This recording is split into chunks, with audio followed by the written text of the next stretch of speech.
Today, we will welcome Dennis James, an employment and labor specialist with Patterson Law, to speak about the new proof of vaccine legislation that's coming into effect on Monday and the potential impacts that that legislation will have on our business and community as a whole. During the presentation, if you have a question that you would like asked, just put your name in the chat. And I will say that Dennis is willing to answer questions that are non-specific. So if you have a question about something specifically happening at your business, he wouldn't be able to address a specific circumstance, but he can certainly provide some guidance on the large encompassing issues that business may be having today. So again, if there is something that you would like to ask after the presentation, make sure you have put your name into the chat box and I will make a point to call on you. Certainly during the recent months of COVID-19 and the impacts that it's had on our business community, our Chamber of Commerce has been actively engaged with our members and business community as a whole. We've been providing signage, we've been providing information and resources for businesses that are looking for supports of all kinds. Since June, we've been a partner with the Department of Health and Wellness, trying to get as many rapid COVID-19 workplace tests into the hands of business. That program is continuing and it's offered free to all businesses within Nova Scotia. We have information, and I'll pop into the chat the intake link so that if you are interested in having your staff regularly test for COVID-19, then you would have access to these tests at no cost to your business. As with many government programs, criteria does tend to change over time.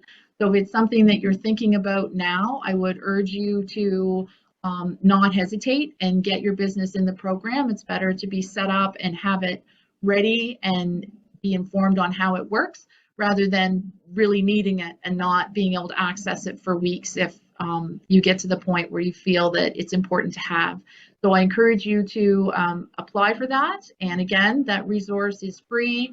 For some businesses of smaller sizes, the tests arrive at our office and then we are the distribution center for that. And other organizations who are slightly larger with more staff, they would be shipped directly to you. So through COVID, again, we've tried to make sure that our business community had the information that they needed as new regulations came out or those that were there have changed. Today's talk with Dennis is one more example of how we've been able to be very proactive and trying to make sure that you have what you need to carry on in your daily work. So I'm going to turn the floor over to Dennis, and I look forward to hearing his presentation on what we should expect from the proof of vaccine policies.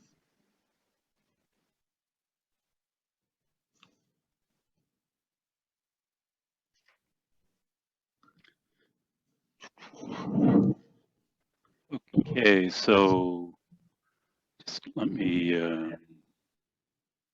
get this set up here.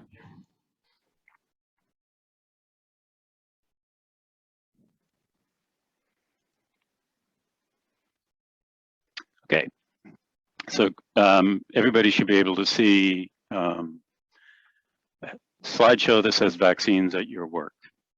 So this is a slideshow that's been prepared. Anna Marie Manley also works in our office and she does work for us. She works in the employment and labor area as well. This is a PowerPoint that I've, as I told Anna Marie, I was going to heavily leverage from something that she's been working on in conjunction with me. So heavily leveraged today means I don't have to excuse plagiarism from Anna Marie's work. I guess the first point I'm going to tell you is right now, when I went on the COVID website, the current order, public health order, is still dated September 15th. So I'm expecting that there will be an updated order, hopefully today, but possibly not till Monday, that will give some further guidance in terms of the move to phase 5. If you Google phase 5 Nova Scotia, you will get to an information site from the province, but I don't see that the public health order itself has been updated, so I'm expecting more details in terms of what we can expect in terms of a reopening. But one of the questions that was sent in advance apparently was the question of whether workplaces should have vaccines, and the simple vaccine policies, and the simple answer to that is yes. In our view, it's a requirement of your obligation under the Occupational Health and Safety Act as an employer, and a shared responsibility with the employees to make sure the workplace is safe. And this is the most pressing need common to many workplaces, to all workplaces right now. So when we talk about what an obligation to their employees, the short answer again is a policy. We consider when an employer may use a mandatory vaccine policy, what are the limitations, what are the alternatives, and when can or should an employer ask about vaccination status, what proof can they request. So occupational health and safety, and you'll all be familiar with the obligations under the statute, section 13, it obligates every employer to take every precaution that's reasonable in the circumstances. And you have to treat this pandemic and the presence of COVID in the workplace as one of those risks, and certainly the dominating risk in our minds right now. The other thing I will tell you is that there's not going to be a perfect standard, and everybody's grappling, including ourselves. So I'll give you an example today. Internally, we were talking about the fact that it's likely that masks will not be required in a professional office environment as a matter of on the list of public places. I don't think we are going to automatically fit in that definition. And so we have to ask ourselves, all right, you know, we have the public in, what are our obligations to the clients and to the employees?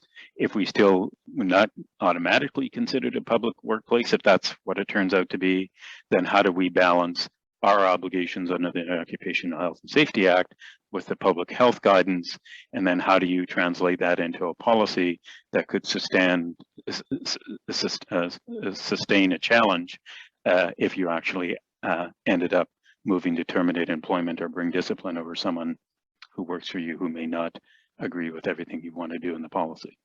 So it's a very fluid situation, and we've reviewed and revised our own policy. The other thing, as a matter of declaration, I should tell you that we put our own mandatory vaccination policy in place coming into September. We were satisfied that the vaccine was present enough in the public and accessible enough in the public that we could insist on it. Now, well, you know, there are alternatives under the policy, and I'll get into that, but we have, as a matter of transparency, we've put one in our place for our offices throughout the province. So the takeaway is the employers are expected to take reasonable steps to provide a safe workplace, and that means following the public health guidelines and trying to adjust as soon as reasonably possible as those change. If you don't, the employees can refuse work, and the employer can face fines or penalties if they're convicted of violating the act. And that's the Occupational Health and Safety Act. There could also be violations under the regulations that are set up to enforce the public health orders. And so I note on the slide that employees can refuse work, and that's employees can refuse work if they don't think it's safe. So for those, and we hear mostly on calls to a 1-800 line that we have, and are aware that most of the calls to Human Rights Commission's labor standards are initiated by people who don't agree with mandatory vaccination. But there are also a lot of calls from people who are afraid or are concerned that their employer is not doing enough. And what do they do if the employer is not taking masking and vaccination seriously enough? So if an employee gets to that stage that they don't think you have a policy, it's not clear what they can do. You may have someone refusing to show up and saying, until you get your workplace safe, we're not showing up. The Human Rights Act, and I was saying to Sherry before we went online, one of the good things now compared to what we were dealing with last year when all of this started is human rights and other entities, regulatory entities like the College of Physicians and Surgeons in Nova Scotia and their counterparts across the country have been more proactive in terms of giving guidance on how they view the pandemic, steps that employers have to take, and particularly around the mandatory vaccination and vaccination passport regime. So there's a recent statement out by the Nova Scotia Human Rights Commission. So these are the criteria. So these are the grounds of discrimination: that you can't services, accommodation, employment, sale of property, public service, and you can't discriminate against these characteristics. One of the ones that is unique in Canada, or in Nova Scotia, is the P there. You'll see an irrational fear of contracting an illness or disease, and that was introduced at the time of the tainted blood AIDS issue, before people became understood and the science caught up with what AIDS was about. So there were lots of issues where employees were being discriminated for fear of AIDS, and this was brought in. Not many human rights codes in the country have it. But in terms of understanding what your obligations under the Human Rights Act are, the Human Rights Commission has issued a statement, and in particular about vaccines and human rights, and that you can find that on their website. It's revised as of September 13th, 2021. So not every form of differential treatment is human rights discrimination. There are protections for specific protected grounds, such as physical disability or mental disability, and then we talk about the irrational fear. What human rights commissions in Nova Scotia are saying is they recognize there's a potential allegation of discrimination on a medical basis, but they've defined what that is, and they've defined it largely in conjunction with the College of Physicians and Surgeons, and you can find their statement on their website as well. And the Commission has essentially incorporated the statement from the College of Physicians and Surgeons in terms of what is the requirements that you would have to meet to demonstrate that you justify a medical exemption. And of course, as an employer, you have the right to insist on medical documentation if you were to implement mandatory vaccination and you were to ask, and I'll get into the asking later, but you have a right to insist on documentation that supports it. So on a proactive basis, they've defined the exemptions as very limited. They could include a history of severe allergic reaction after previous administration of a COVID-19 vaccine. So you had to show that you had a severe reaction to a first dosage. Any allergy to any component of a specific COVID-19 vaccine. A history of major venous or arterial thrombosis, and a history of capillary leak syndrome. So very limited grounds, and it's described in Ontario has said the same thing.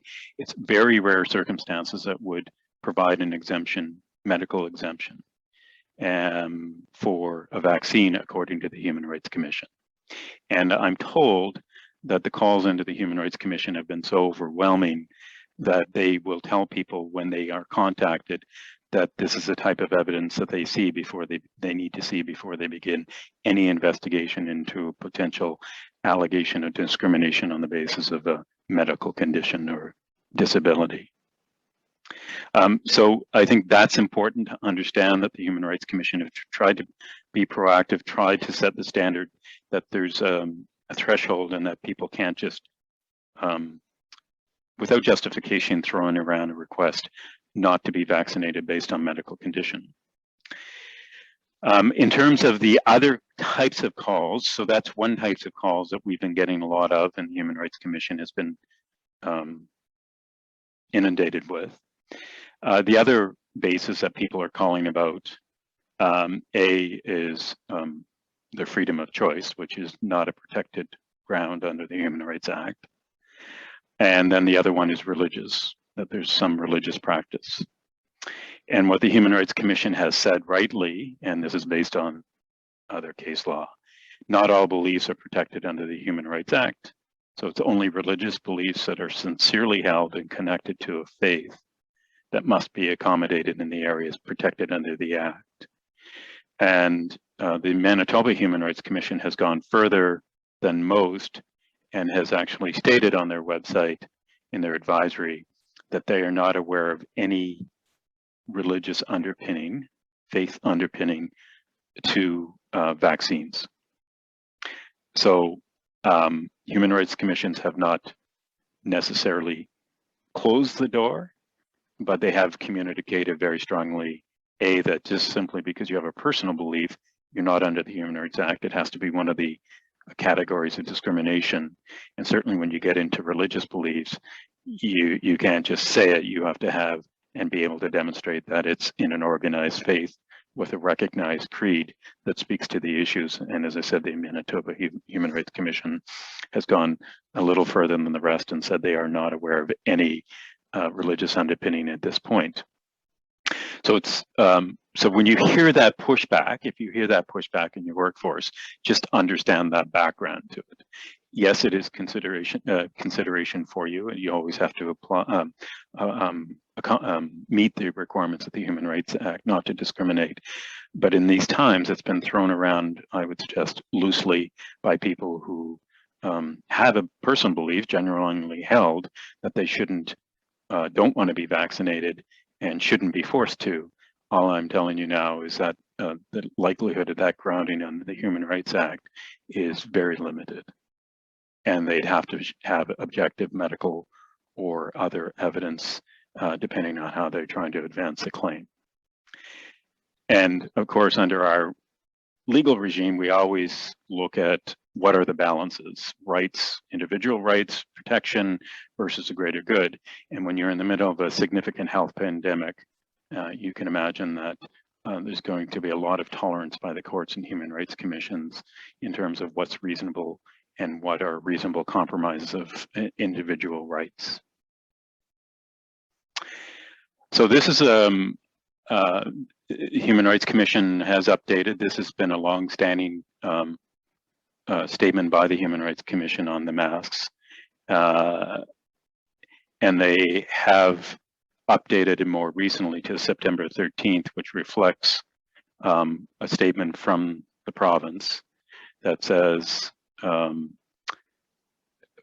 what the province said mid-September is, as of phase 5, there will no longer be a requirement to wear a mask in public or workplaces. And again, I would take issue with that for the reasons I'll explain later.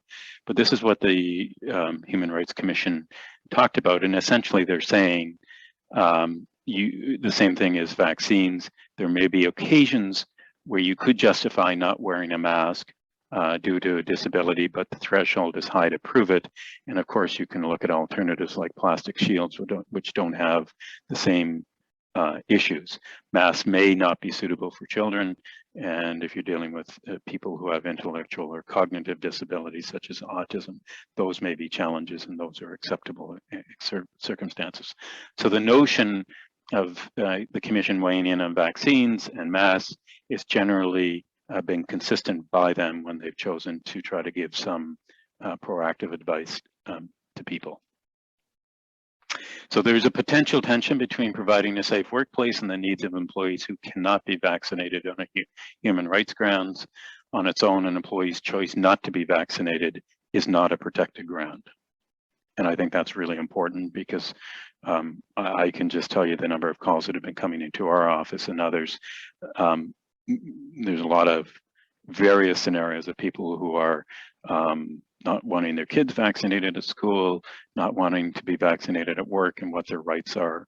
There's been a huge level of inquiry on those issues. So all of this is to say, when you're trying to balance it, it's better, it's in my view necessary to put it in writing so it can be justified later, and you can, and the purpose of this is to give you some guidelines as to what to keep in mind. So I can tell you internally what we've required probably fits into the conditional vaccine policy. So there's three types of approaches that have been taken: the mandatory vaccine policy, the conditional vaccine policy, and the vaccine incentives. Although with the government direction on mandatory vaccine policies, I think businesses would have to think hard if they didn't do either mandatory or conditional. And the difference between mandatory and conditional is simply mandatory vaccine, all employees must be vaccinated, and the asterisk by that is except those who are medically exempted. So even though we say mandatory vaccine policy, you always at law have to allow to and deal with any validly presented medical exemption. And then the other one is a conditional vaccine policy. The difference in choice between them is really the characteristics of your workplace. So if you are in a workplace like a professional office like ours, we've got the room and we are able to manage and tolerate some level of of employees who refuse. So we don't think at law that we could absolutely say our workplace is such that you have to have it. And I think that's important. You have to consider your workplace because your policy has to reflect. If you are in a small workplace where separation is really difficult in order to carry out the task, or your physical premises are limited, the more challenging it is to provide alternatives, effective alternatives, the more likely you are towards a mandatory vaccine policy. So if your work process or the limitation of space, inability to separate, those are all indications of a mandatory vaccine. I would think many people would be in a conditional vaccine policy where you allow people, even if they don't have a medical basis for an exemption, that you allow them an alternative. The common alternative that I've seen in policies and based on discussions and writings in the legal profession and dealing with human resources simply is regular testing and continuing to wear masks. And continuing to wear masks, even if you decide as a workplace in conjunction with the phase 5 opening that you're not going to require your employees to wear masks any longer, because I think you have that right, depending on your circumstances, to insist, even though that it's not required. But you can include in your policy that the masking requirement will be for employees who are unvaccinated, even after you're allowed to remove them for your vaccinated workers. So the law will tolerate that distinction. Here's a trade-off. You don't want to get the vaccine. We can live with that, but you're going to have to continue to wear masks. You have to maintain social distancing. Some have gone further, like preventing non-vaccinated people from attending social events, those sort of other alternatives. From an employment point of view, in terms of insisting on vaccine, if you were to insist on a vaccine when you could make other allowances for the employee to work, then you may not be able to sustain discipline or termination, as opposed to a workplace where you really can't do the work unless everybody's vaccinated, subject to a medical exemption. And I'll talk about what do you do in that scenario. So those are the range of policies, and I really think you're looking either at a mandatory, more likely for most conditional, that you have encourage it and set the expectation and then deal with people who refuse and provide some alternatives. Now, when you're providing alternatives, at the end of the day, you're still entitled to get your work done. You don't have to compromise in your expectations in production, in ability to interact and get the job done, interact with the public. And if that's a concern, I think most retail businesses, most people who are serving the business, frankly, would have an expectation that most members of the public would expect that they're walking into a safe place. And if you're in your mind, the interaction, I think there's a justification of mandatory vaccine in that case if their role is constant interaction with the public. I think that's a reasonable expectation. the caveat I should have put on at the beginning, that I'll put on now and probably at the end is, as you know, the law is slow. Sometimes we get policies and regulations which can help and some guidance in advance. But a lot of these propositions and suppositions will be tested over time. There will be cases when the COVID process ends on whether termination was justified. But these comments are based on the best information we have, based in terms of the regulations, based on the consensus that we've seen in the written communication, and you know, even among law firms, there'll be variants that some law firms out west are only in the mandatory vaccine policy. They won't allow conditional. So the only exemption is a medical exemption. I'm not sure that's where the law is, but that's where we are right now in the discussion around the principles here. So I think it's important to know these, know that conditional, that I think this is where we are, and I think it's informed, and I think these are reasonable, and as long as you're moving towards a reasonable and following the public health guidelines, you should be able to withstand the challenge. So when picking a policy type, consider public health guidelines, current case information that meets your workplace, not anybody else's. So don't just take policy from someone else who did it in a professional office environment if you have a more intensive production environment where you can't guarantee that type of separation. And business impacts, again, public confidence, the safety of products versus being overly restrictive or unfair to employees. So that's, you are entitled to take into account what you think your customers and clients would expect of your business. You know, do you run, you know, and we have that potential challenge. If we said you have to be vaccinated or masked to come into our office and someone refuses to do that, how do you deal with that? Do you say we'll provide the legal services, but only virtually?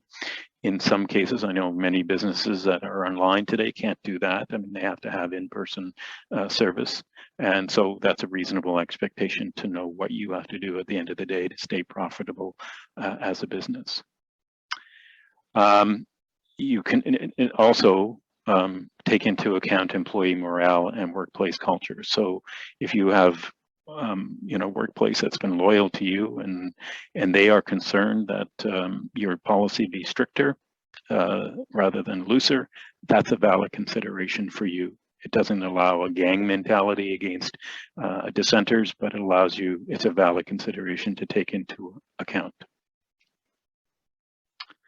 So when you decide policies, you have to decide who do they apply to. Are they all workers or some? So you may have in some of your businesses, you may have some workers in a portion of your building that are more intense and you don't have room other than mandatory vaccination.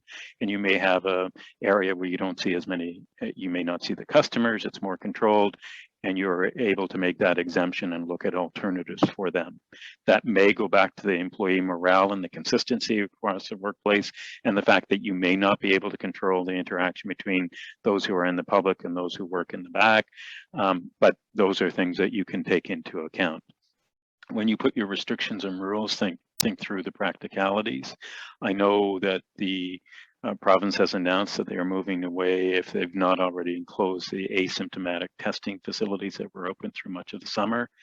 There are other tests out there. There's been some challenges, I think, getting them out. So when you're looking at, are you going to require a mandatory weekly or bi-weekly or more frequent testing of employees who refuse vaccination? What is the supply of testing? That's a practical consideration. Your policy should talk about what happens if someone refuses to follow your policy, and how does that fit into a disciplinary regime? Because you may set down the policies and you still have refusal, and so what do you do about it? And so your policy should be clear, and it should clearly state that there could be disciplinary up to the point of termination if they fail to follow the policy. And then there should be information for them to ask questions, who to contact, and more importantly, to express any concerns that they have of whether other employees in the workplace are taking this seriously and actually adhering to the policies. So this is early on from the BC Human Rights Commissioner, and it's talking about it talks about, I recognize it in this critical time. There's a balance between safety and health of the public and human rights. And all I can tell you is my sense, based on their statements, is that the commissions have been very realistic in terms of, we're dealing with a public health emergency. It's a pandemic. And that's why they set down very clear guidelines and expectations around medical exemptions for masking or for vaccines, because it is that balance. And yes, we have individual rights, and they're a critical part of who we are as a country, but there are times when we compromise for the greater good. So in your policies, you have to consider what accommodations must be in place. So if you have a medical exemption, and this is where it gets tough when we talk about what accommodation and how far do you have to go. So let's assume, for the sake of the discussion, that you have a valid medical exemption.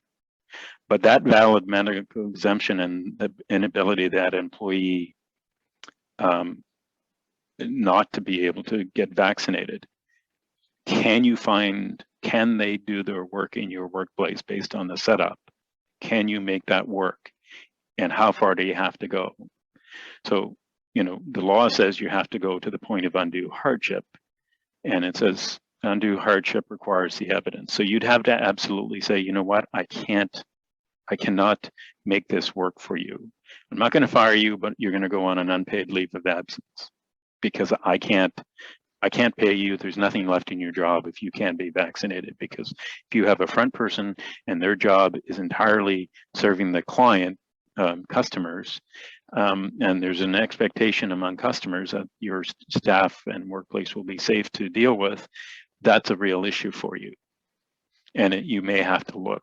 Now, and if someone doesn't have a medical exemption and they refuse their policy, refuse to follow your policies, and without a medical exemption, in our view, if you can't make it reasonably work, then you have a basis for termination.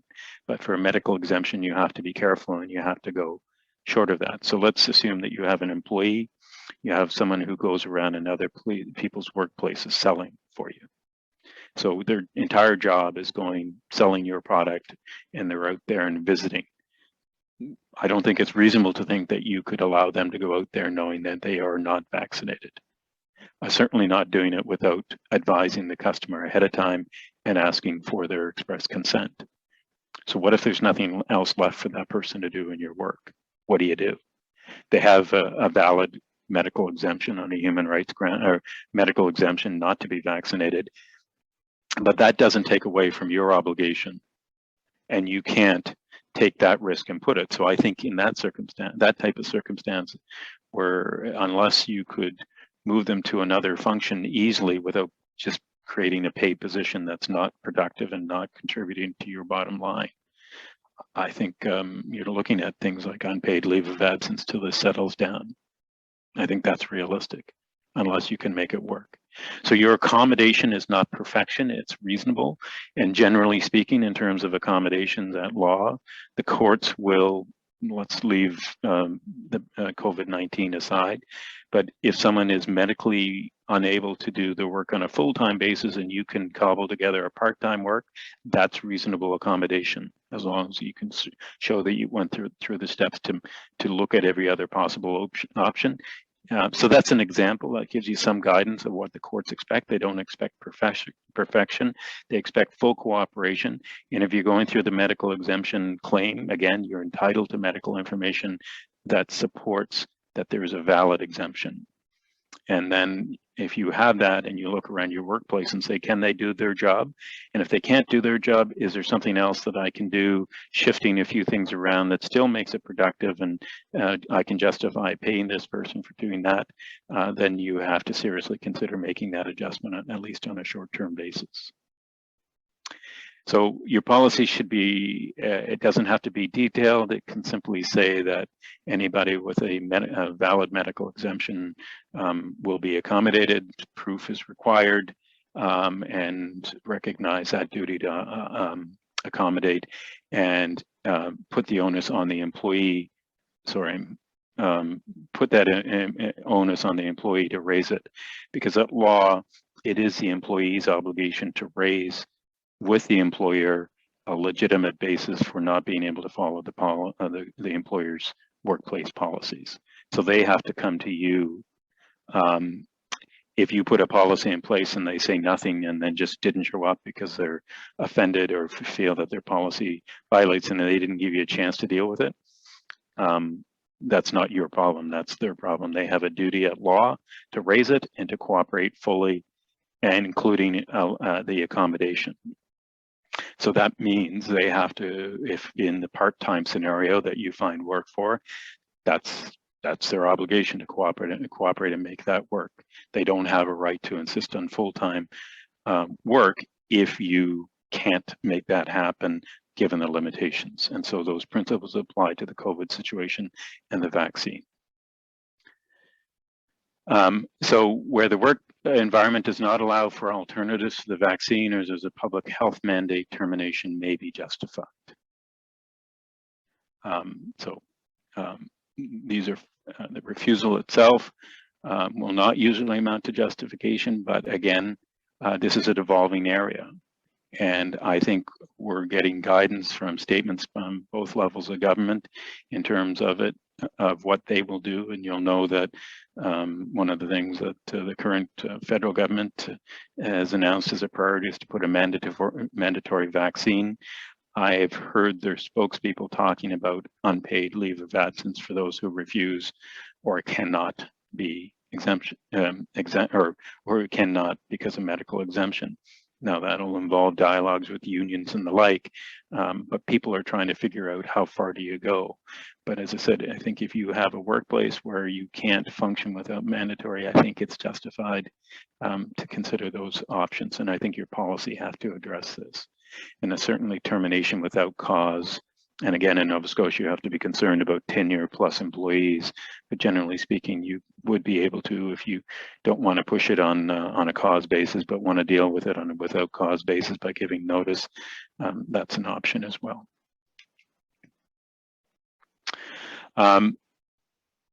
For new hires, I think people need to be made aware of the policies before they start. This is not a policy, I think, that would catch anybody that you would have to give a lot of notice for existing employees. So I think the communication that you're going to be putting in policy and have that expectations can apply. Again, normally you're going to change material policies. You want to give the law will expect that you'll give some reasonable time for employees to process that, unless your policy has already expressly allowed that you can make policies without notice. And certainly with new employees as they're coming in the workplace, make sure that they're aware of what you're doing. You, as you know, can get your immunization record online, and for anybody serving the public, and we'll have a mandate to inspect for proof of vaccination. You know what that process is better than I do. In terms of what you should request under your policy. So you have a choice. You can ask for a copy of seeing the vaccine passport, or you could ask for affirmation. And it's really a bit of a judgment call on whether you trust workers. If you do ask for proof, our general advice is don't keep a copy of it, just have it shown and record that you were shown a copy of it. So I think that's important. And if you're going to ask to see it, it should be asked of everybody without exemptions, because you run into problems if some people don't have to show it and others do. But we're strongly advising it is still a health record. I don't think anybody would find comfort from the Human Rights Commission or the privacy officer to say showing vaccine status is somehow a privacy right. I think you're not asking for health conditions, you're just asking for proof of vaccination. And given the public health regime where it has to be provided to access public places, I think it's an acceptable ask of your employees. As I said, I know other employers are satisfied with just verbal affirmation. Maybe they won't now that the discussion is more pronounced in terms of, and the record is more available. now than it has been in the past. So recommended best practice is don't retain a copy. Simply record that you have it. And if you do retain it, make sure that you're aware of the requirements with the Personal Health Information Act, because it is a personal health record. So you're familiar with it. If you're dealing with medical leaves from your work, you know that they have to be a secure record. So they shouldn't just, you should be careful on who you're selecting that should see this vaccine. If you have an HR person, it should be that person. Whoever is normally the person that has control over medical records in the office should be the person that sees this as verification. It shouldn't be someone at that's not familiar with the obligations of confidentiality. So those are the key points that I wanted to make in terms of an overview of the policy, and still allow time for people to ask questions. As I said, we should be able to see an order, hopefully a more detailed order from the province later today or Monday that will help fill in some of it. But certainly from a workplace, regardless, even if they tell you your workplace doesn't require masking, they will give you the options, and they will support the option in the right circumstances. So you'd still have to put to mind whether you're going to relieve your workplace of the obligation to mask. And that really comes into those variables that I talked about earlier. But as you go through this, even if you establish a policy on Monday, I do think through this, you have to maintain a close watch on the COVID-19 advisories from the province and any other public announcements from the federal or provincial government in terms of expectations, in terms of the,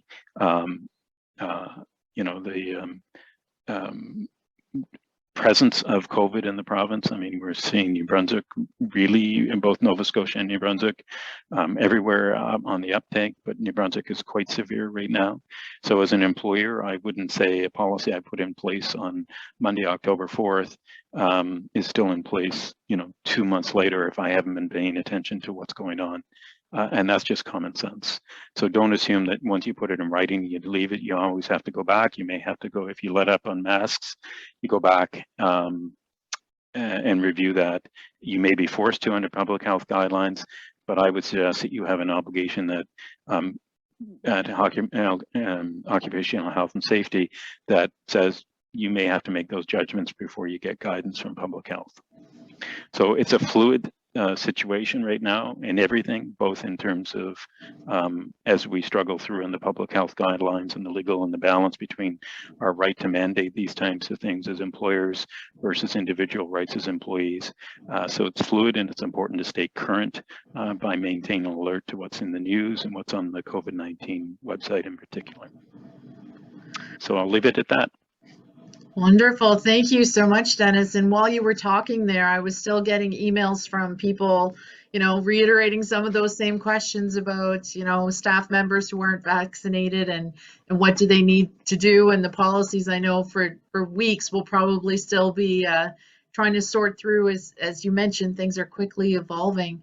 So Vonda has a question. So Vonda, I would ask you to unmute and ask your situational question. I'm not sure if you can help with this, but I'm wondering for cafe restaurant service, are customers allowed to come in and order takeout without proof of vaccination? I was looking at the guidelines today. My thought is no, but that's one of the details I'm hoping we'll get some more guidance. But as I read the guidelines today, I didn't see that type of exemption. I think I think you may want to provide, if you're going to do that, you may want to try to physically set that up so that you're separate from maybe a separate door or separate access. But I would suggest that's not enough of an exemption to be comfortable with by just letting them in generally. But I'll be looking for guidance on those types of details. And my other question is, do we have to check, does someone have to stand at the door and not allow admittance, or can we check their vaccines identification at the till where they order? Depends on the setup for your operation. If your till and your setup is pretty close to the door, but if people are going to be circulating, I think you're going to have to do it through signage early on. I think you're going to have to pay attention to people. In my view, in terms of meeting what I understand to be the spirit of the guideline right now, I'd be asking people as they enter with signage and advise that you need to see their proof of vaccination. If you have a setup where most of your operation is in behind and or you can control access, possibly, but I would think you're going to have to do it at a checkpoint when people come into your operation. Okay, thank you. And again, that information is all, being funneled out from the province bit by bit. There are resources on the Nova Scotia COVID-19 provincial pages. There's a document there that speaks specifically to some of the regulations that businesses will be having to put into play for the proof of vaccination for customers. And certainly today's topic is more focused on what we as employers need to do for our internal proof of vaccine policy. So really there's lots of moving parts to this. I do see a question in the chat, so I'm going to ask that. Carolyn, did you want to ask your question yourself, or did you want me to read it? I can read it. Okay. Hi, Dennis. So if we have a policy in place, a mandatory that employees are required to be, for example, double vaccinated, and then, and then public health changes, and all of a sudden we need to have a third dose, or, or maybe they say, you know what, all of a sudden, all of you who are vaccinated with a Pfizer and then Moderna, it all had to be the same one. Or as they make changes, are we going to have to keep asking and confirming and then keeping a record of confirmation for every change? The short answer, quick answer is likely. And that's what I talked about, the fluidity of a policy at the end. So and we're starting to see some of this out in the States, right? And even in other parts of Canada, I think, where they're suggesting booster shots in long-term care facilities. There's some talk about after 6 or 8 months that the effectiveness wanes. So as you get some advice, absolutely, if you are now in a position where they are putting a third vaccine shot in place, then your policy has to reflect that. Okay. And so and you say the policy reflects that, so we'd have to have some text in there to say that policy will change based on public health. Absolutely. Okay. You need to, yeah, that's a good point. Your policy should expressly say that this policy will change depending on public health guidelines. Is there somewhere, I think that you had mentioned, but that there isn't really a template that we can follow, but are you sure? Maybe if you Google, there may be some people. I haven't seen a lot because it is workplace specific, so I haven't seen a lot there. And I'm on a distribution list for, you see some of the larger firms in Toronto that try to stay ahead of this. I haven't seen a template for many of them. That's why in our PowerPoint we just tried to put out things that you should consider in terms of putting a policy into place. So Carolyn, just to speak to that for a moment, the Chamber has been on 3 stakeholder sessions with the province in the past week, and I know that they have promised that there would be resources available today as well as on Monday. Samples of policies will be posted on some of the sites that they've pointed out to us. So when we have the links to those, we'll make them available on our website. Great, thanks Sherry, thanks Dennis. But just be careful with them, right? They've got to, don't assume, and I'm not suggesting you would, but just as a general disclaimer to people, if you get a template, make sure it reflects your operations. It's really important how you treat those things in these times.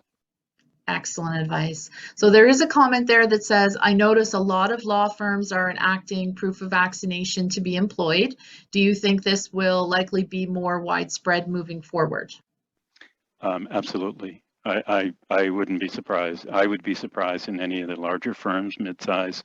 And as I said, the experience we're seeing in some of the larger firms, and we're part of a national network called Meritus, and we get on the phone on a regular basis with firms in Western Canada. They've been mandatory vaccine months ago. But I say mandatory, I mean everything but medical exemption. So yeah, absolutely. I think most businesses are taking this very seriously. So I think, you know, in that light and following the guidelines and moving in that direction. The presence of COVID in Nova Scotia has allowed, I think, a little more discretion for people to do a conditional versus a mandatory, because Western Canada has been a bit of a mess in terms of, as we've all watched, in terms of rates and controls and presence in the workplace.